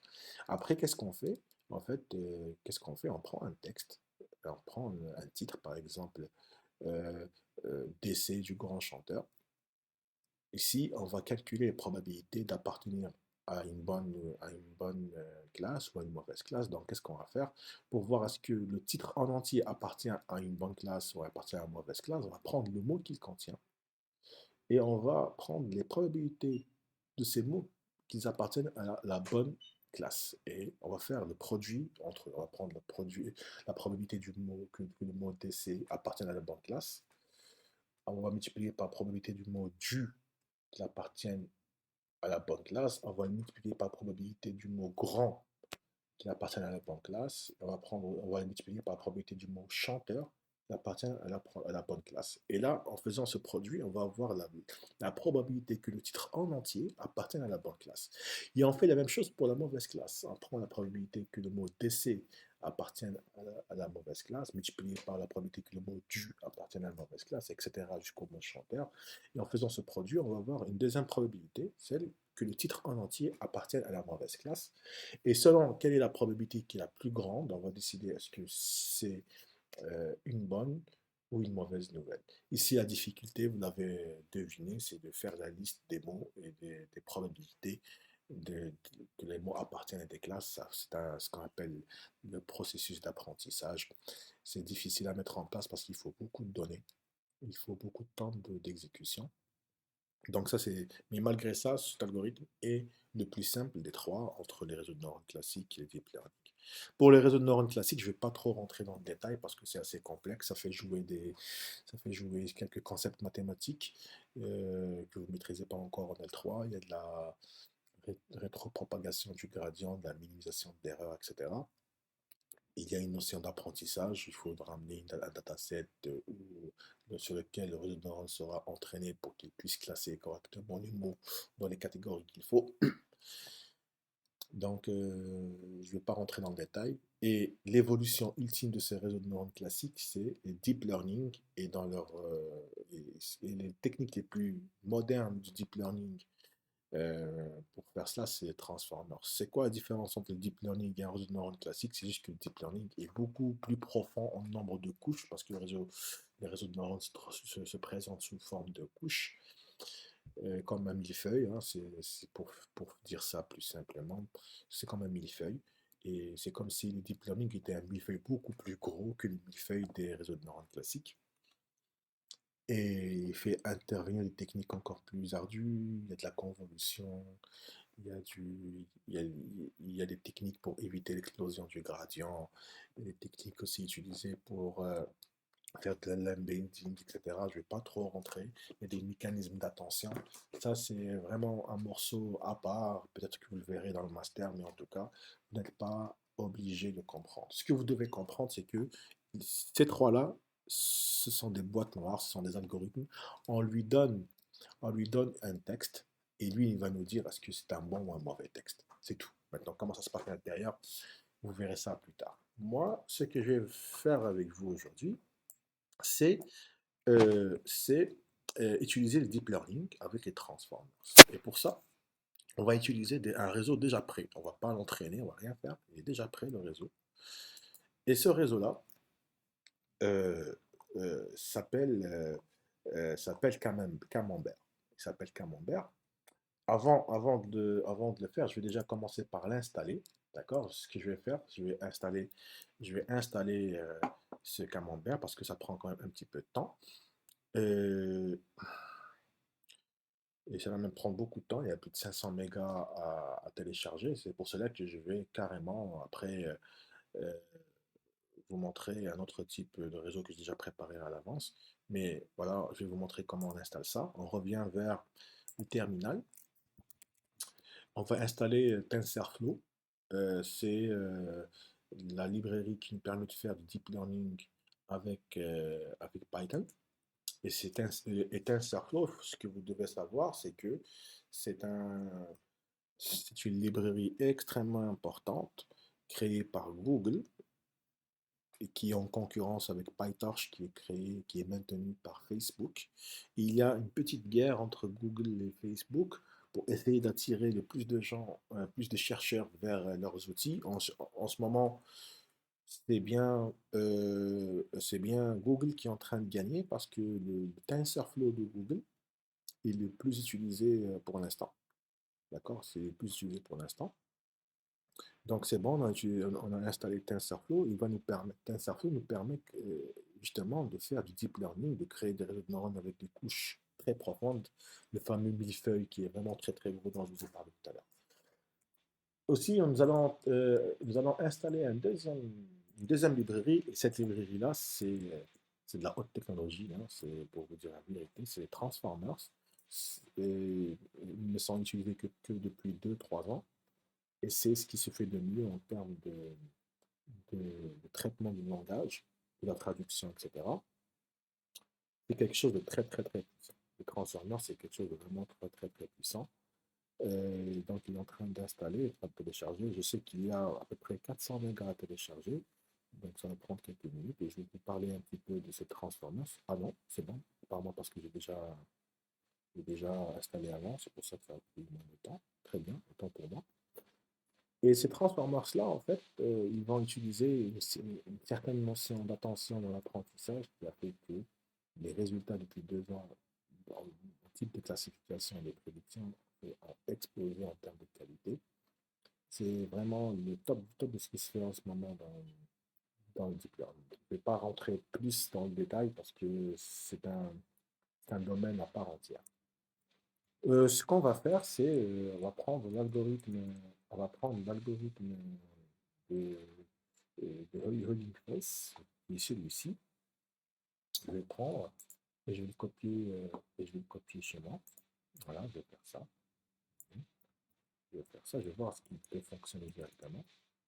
D'accord, donc je vais le mettre ici. Voilà, voilà, je vais le mettre juste avant qu'on commence que commence notre algorithme pour voir est-ce qu'il arrive réellement à classer correctement ces 4 commentaires. Ici, qu'est-ce qui se passe? Je vais juste vous expliquer ce qui se passe. Déjà, depuis la librairie Transformers, il va prendre certaines librairies importantes pour la classification. Donc, qu'est-ce qui va se passer? Le, L'algorithme va ramener un réseau de neurones déjà entraîné. Ça veut dire qu'il y a des gens, il y a des Français qui ont pris des milliers de commentaires depuis un site qui s'appelle Allociné. C'est quoi le site Allociné?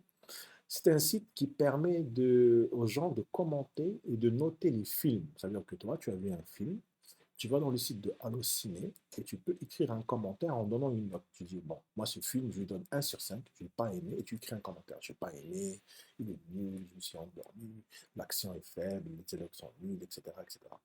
Et il y a des milliers de personnes qui font la même chose que vous et qui donnent des notes au film. Il y en a qui donnent 1, il y en a qui donnent 5. Pour les très bons films, il y a beaucoup de gens qui donnent 5 en disant waouh, c'est incroyable, ce film est magnifique, j'ai beaucoup aimé, je ne me suis pas ennuyé, c'était vraiment top, etc. etc. Donc, qu'est-ce que. Il y a des scientifiques français, il y a des informaticiens français, qu'est-ce qu'ils ont fait? Ils ont pris toute cette base de données de commentaires. Et ce qui est bien, c'est que pour chaque commentaire, ils savent très très bien est-ce qu'il est positif ou négatif. Comment? Grâce à la note qu'ils donnent au film. Lorsqu'ils prennent par exemple un commentaire et que la note est 1, ils savent forcément que ce commentaire est négatif. C'est-à-dire que qu'est-ce qu'ils ont fait? Ils ont pris tous ces commentaires, donc ils connaissent d'abord les sentiments grâce à la note qu'ils ont donnée, que les utilisateurs ont donné au film. Qu'est-ce qu'ils ont fait avec? Ils ont entraîné un algorithme issu de Google qui s'appelle Albert. Et pour lui donner une connotation française, ils ont gardé le Bert de Albert, parce que bon, pour être plus franc, le premier algorithme s'appelait Berthe. Qu'est-ce qu'ils ont fait, les Français? Ils ont pris cet algorithme. L'algorithme BERT initial était entraîné sur l'anglais. Et eux, qu'est-ce qu'ils ont fait? Ils ont pris ce BERT-là, ils l'ont entraîné sur le français. Et pour la rigolade, pour la blague, ils ont mis camembert avant Berthe pour donner le mot camembert. Camembert, c'est le fromage français que vous connaissez tous. Donc ici, les Français ont une version de Berthe en français qui permet, ils ont fait ce qu'on appelle un fine-tuning, c'est-à-dire qu'ils ont entraîné ce réseau-là à savoir est-ce que les mots sont plus liés à quelque chose de bien ou de mauvais. Et ils ont mis ce réseau-là disponible au niveau d'Internet. Ce qui est bien parce qu'en réalité, il faut savoir que pour entraîner un réseau de neurones, ça peut prendre des semaines, ça peut prendre des mois. Par exemple, il y a Google et OpenAI de Elon Musk. Lorsqu'ils entraînent leur réseau, c'est des milliers d'ordinateurs qui tournent pendant des semaines et des mois. Donc le fait d'avoir le résultat de semaines et de mois d'entraînement déjà prêt où tu le télécharges pour l'utiliser, c'est magnifique. C'est vraiment une révolution du deep learning, de l'intelligence artificielle en général dans le monde. Donc nous, qu'est-ce qu'on fait? On va tout simplement, avec ces deux lignes, on va déjà prendre les mots, utilisés par les Français pour entraîner leur réseau de neurones. Et dans la deuxième ligne, carrément, on va récupérer le modèle en question. Puis, au final, on va appliquer ce modèle avec le sentiment analysis. On est en train de dire, voilà, moi, ce que je veux, c'est d'utiliser ce modèle avec ces mots dans le domaine de sentiment analysis. C'est pour générer juste le modèle NLP. Et à partir de là, on va juste appeler NLP avec le texte qu'on veut estimer. Est-ce qu'il est positif ou négatif? Par exemple, ici, euh, Aladdin, clairement le meilleur film de l'année 2018, c'est clairement un commentaire positif. Deuxième commentaire, juste waouh, c'est-à-dire que voilà, c'est un commentaire positif. LLP nul à titre, fin de transmission, ça c'est clair que c'est un commentaire négatif. Dernier truc, dernier commentaire, je m'entendais un mieux de la part de Franck Dubosc. Franck Dubosc est un comédien français. Là, c'est clairement négatif. Donc, on va voir ce qu'il arrive réellement à s'exécuter déjà ici et à nous donner les bonnes réponses. Donc, on exécute, on attend que tout se charge. Je ne sais pas, est-ce que le premier, je sais plus, est-ce que c'est le premier. Ça, c'est juste des warnings. Il est en train de me dire que ma machine n'est pas assez puissante, etc. Mais on s'en fout. Voilà, très bien. Donc, on revient en haut. Il est en train de me dire oui, le premier est positif avec une probabilité de 96%. Le deuxième est positif avec une probabilité de 98%. Le troisième est négatif avec une probabilité de 89%. Et le dernier est négatif avec une probabilité de 89%. Très, très bien. Moi, bon, vous pouvez remarquer, pour avoir ces résultats, ce qui est positif ou négatif avec les pourcentages, il faut juste appeler NLP avec, avec le texte. C'est tout. Donc, moi, qu'est-ce que je vais faire? Tout simplement, une fois que je termine, euh, une fois que je termine la récupération de mes titres, je vais naviguer dans les titres que j'ai. Et pour chaque titre, je vais dire, voilà, je vais dire, bon, premièrement, écris-moi le titre T, mais surtout, dis-moi ce que tu en penses. Est-ce qu'il est positif ou négatif? Et pour ça, je vais juste utiliser NLP de T, tout simplement. tout simplement. C'est aussi simple que ça. Et j'exécute. Bon, ici, j'ai oublié de commenter cette partie-là, mais c'est pas grave. Bon, ça, on l'ignore parce que c'est les premiers commentaires. Là, bon, j'ai fait 30 pages, c'est trop 30 pages, hein. Bon, je pense que on va faire juste 10 pages. On va faire juste 10 pages. C'est trop 30 pages et je vais en profiter pour enlever ça. On va pas vraiment besoin. Et on refait l'exécution.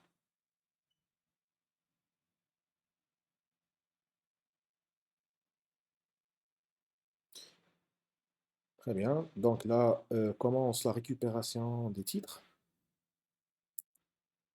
Voilà, donc à un certain moment, on va terminer avec la récupération des titres. On aurait pu faire un print i ici pour voir, un print i ici pour voir à quelle page on en est. Mais voilà, très bien, c'est bon, c'est terminé. Regardez bien ici, c'est à partir de là que commencent les, les résultats. Comme vous pouvez le voir, ils considèrent que les résultats sont négatifs avec des probabilités assez faibles, hein, 53, 60%, 61, 61. Bon, c'est pas vraiment très parlant. Sûrement parce que lorsqu'on parle du Covid, du vaccin, c'est une connotation négative. Donc, on va essayer de changer on va essayer de changer de registre. On va essayer de voir est-ce qu'il y a quelque chose d'autre qui pourrait fonctionner mieux. Là, par exemple, je vais juste vous ramener rapidement un autre exemple. Ici, je vais carrément sur le Watan. Je vais prendre le mot-clé culture et je vais voir ce que ça me donne comme résultat dans la page culture elle-même. Ici, voilà, donc j'ai un peu modifié ici les find all parce que, comme je vous l'ai dit, les structures de page ne sont pas pareilles. Moi, je ne sais pas pourquoi ça ne fonctionne pas ici. Il y a une seconde. Alors, c'est pas save email, c'est scrap.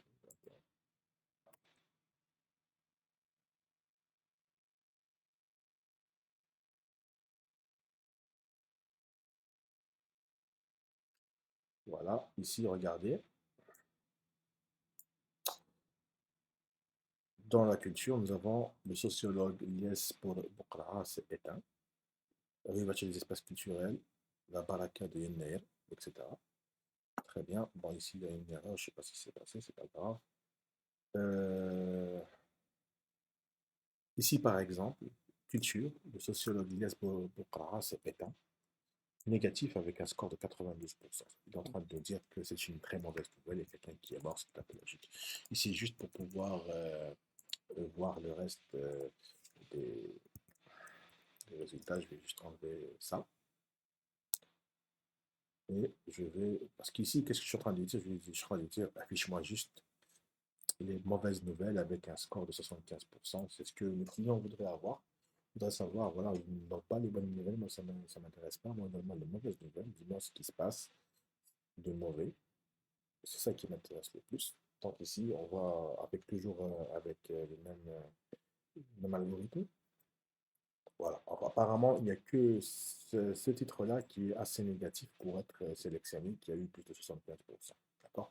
On peut par exemple demander est-ce qu'il m'affiche toutes les prédictions.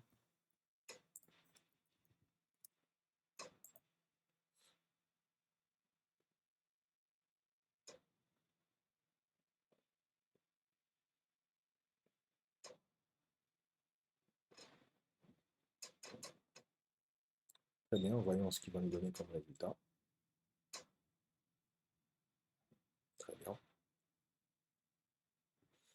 Par exemple, il y a du positif et du négatif. Ici, bon, c'est du négatif, hein, 92%. Là, par exemple, c'est du positif. Un ineffable agriculture, un magazine culturel digital 100% algérien, figure un concept brosseur de portrait. Là, il est en train de dire que les journées à Mazir dans un décor fastueux, c'est du positif. Là, par exemple, il y a du négatif, mais c'est pas vraiment. très parlant, 52%. Ici, c'est intéressant, à 72% c'est négatif. Qu'est-ce que ça dit? En organisant la troisième édition de son concours, Constantine VIII résiste au marasme culturel. En réalité, c'est le mot marasme qui a fait que ce soit négatif, parce que le marasme a vraiment une connotation négative. Il a détecté comme étant négatif. Il y a que, voilà, ça veut dire que vraiment, l'aspect culturel à Constantine est dans l'état de marasme et l'élite essaie de résister. Donc ici, le mot résiste aussi à une connotation négative. C'est pour ça que ça a été classé comme étant négatif. Voilà. Donc, je voulais juste vous montrer euh, pour Al Watan comment cela se fait. Ici, bon, c'est pas grave, on va rester dans le négatif, c'est pas grave. On peut prendre autre chose, hein, on peut prendre quelque chose de plus réjouissant, on va dire culture, mais je suis certain que euh, je sais pas ce qu'il y a une page culture, on va voir. On va voir, elle a une contribution, un reportage, enquête, magazine, histoire, civilisation, spiritualité, science, communiqué de presse. Radar, culture, si, bien la culture. Voyons voir comment c'est présenté. Apparemment, c'est la même chose. C'est la même chose. Donc ici, on va juste faire culture. Qu'est-ce qu'il y a comme page? Voilà, page 2. Ok, très bien. Je vais juste, ce qui va se passer, je vais juste changer actualité pour culture. Voilà. Je vais voir ce que ça va me donner comme résultat. Ici, première page de la catégorie culture. Apparemment, il n'y a pas grand-chose. On va voir ici ce qu'il y a. Chanson Kali, Hiking, non, mémoire en ce moment.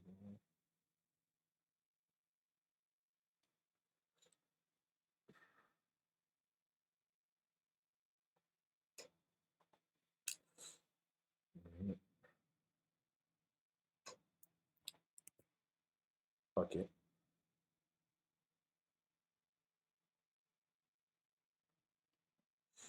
très bien, voyons voir ce qu'il y a ici.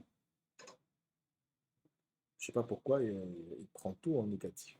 Il prend tout en négatif. Là, c'est là, une mosaïque foisonnante d'histoire et de culture. Ici, il a considéré que c'était positif à 98. Un recueil de contes d'Ouergla enrichit la scène culturelle. Il a considéré que c'était positif à 77%.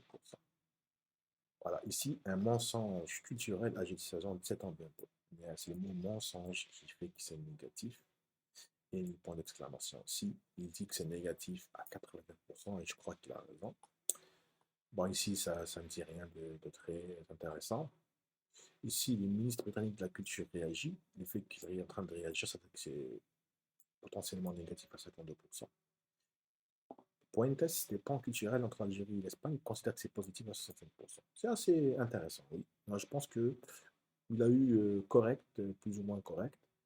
Euh, Quelquefois, il n'arrive pas réellement à savoir est-ce que c'est vraiment positif ou négatif parce que les mots sont trop neutres, trop, parce qu'on prend que les titres, mais si on prenait l'article en entier, il est clair on va avoir un meilleur résultat parce qu'on aura plus de mots et on saura ce que c'est positif ou négatif. Mais vu qu'on n'a pas trop le temps d'appliquer les redondances sur le grand texte, je préférais le faire sur les titres. Voilà. On revient vers le cours et on va aller, une fois qu'on a vu ensemble le traitement et analyse des données, on va voir ensemble la diffusion des résultats. Évidemment, c'est très bien de pouvoir ramasser les données avec le crawling et le scrapping. C'est très bien de pouvoir analyser tout ça avec du deep learning, de l'IA. Toujours qu'il faut maintenant diffuser les résultats les, vers les clients en question. Donc, en général, comment on diffuse le résultat?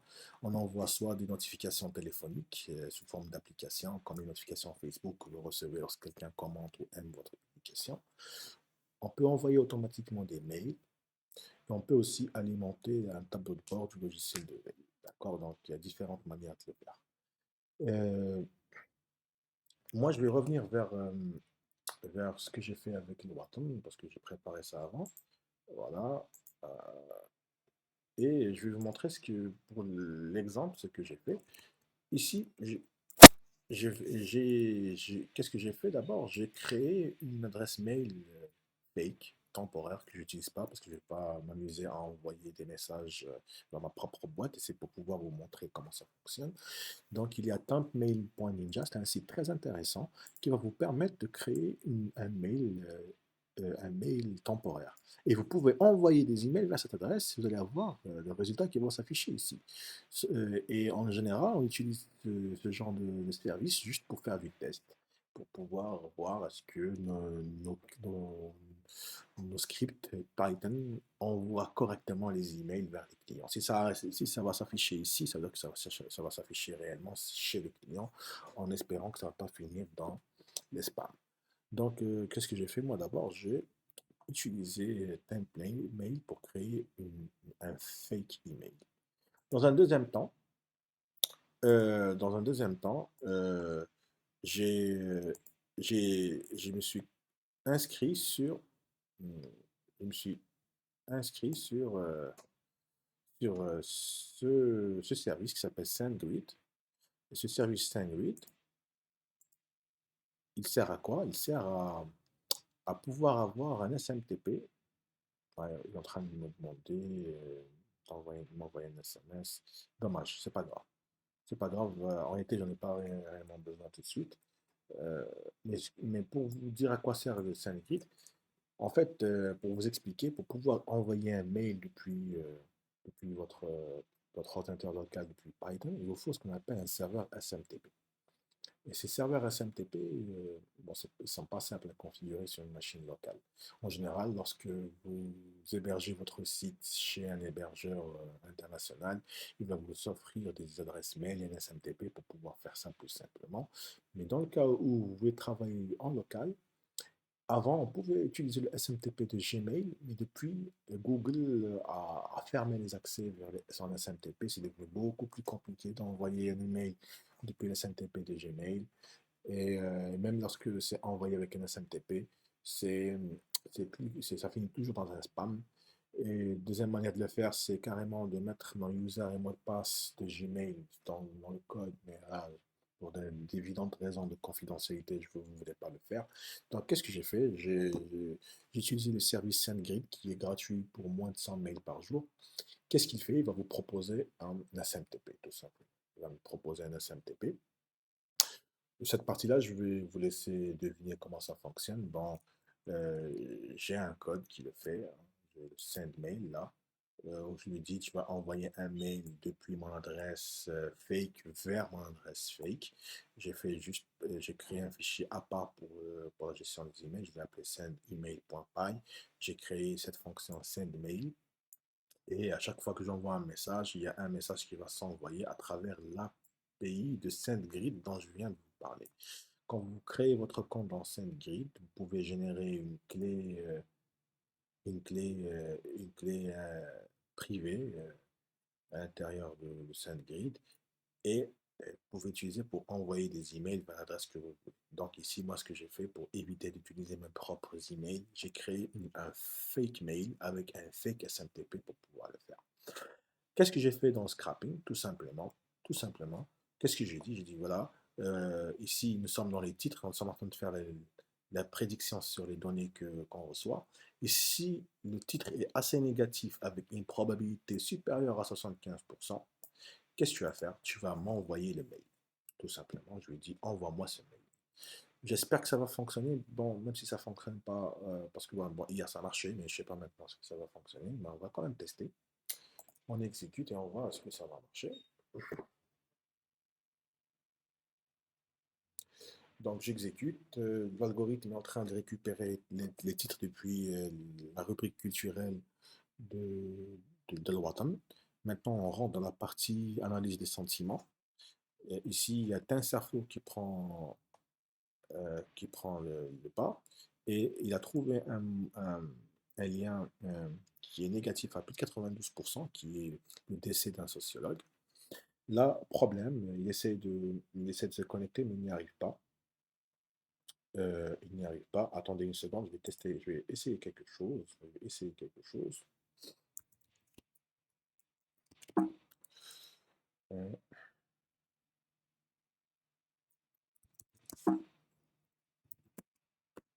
ok, essayons ça.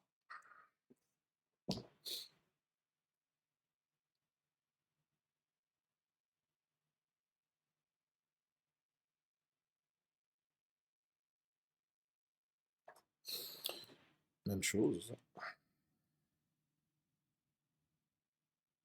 Bon, ça semble pas marcher, mais en tout cas, ce que j'aurais eu comme résultat, c'est de recevoir sur cette adresse-là. Il m'aurait dit, voilà, vous avez un nouveau message, et le message, qu'est-ce qu'il va contenir? Il va contenir le titre du lien négatif à plus de 75% qui était fait de cette personne-là. Donc, regardez ce qu'on a fait depuis le début. On a choisi une source de données, c'était Liberté. Bon, hier j'avais choisi le Watan, mais aujourd'hui j'ai choisi Liberté.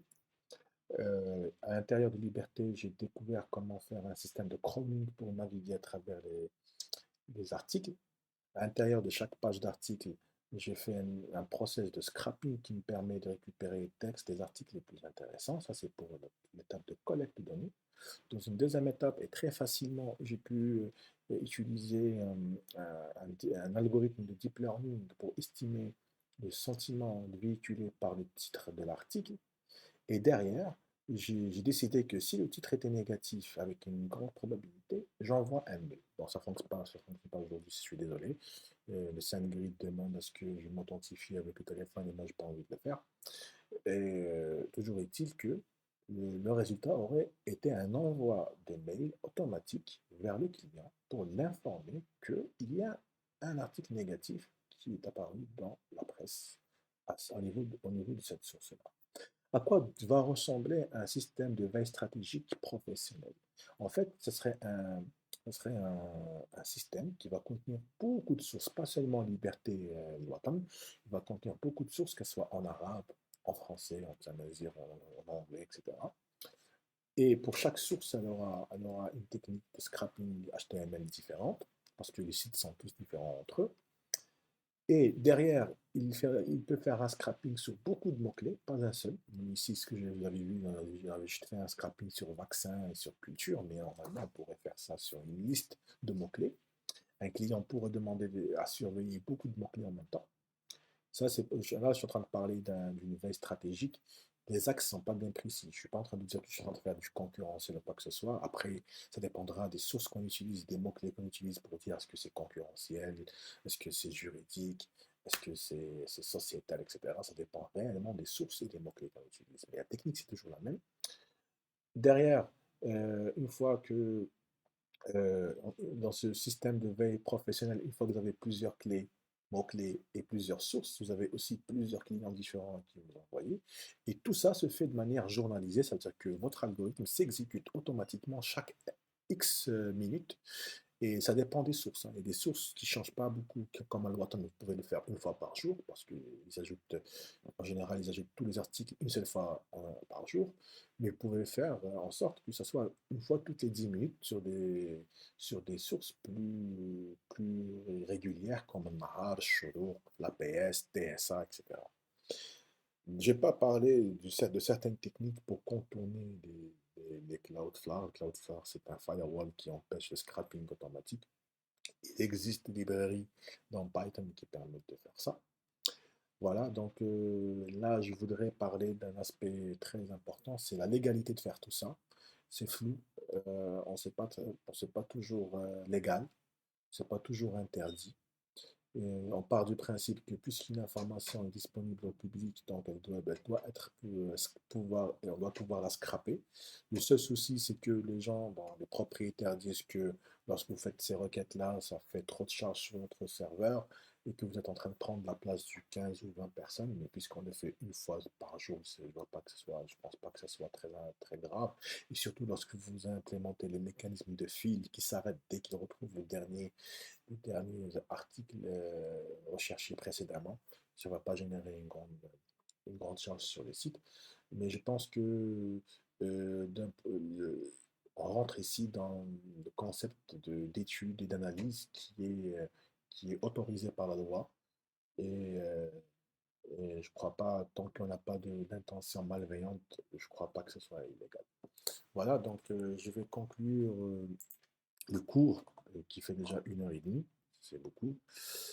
Euh, En conclusion, La veille stratégique, comme vous pouvez le voir, est fondamentale pour une société commerciale.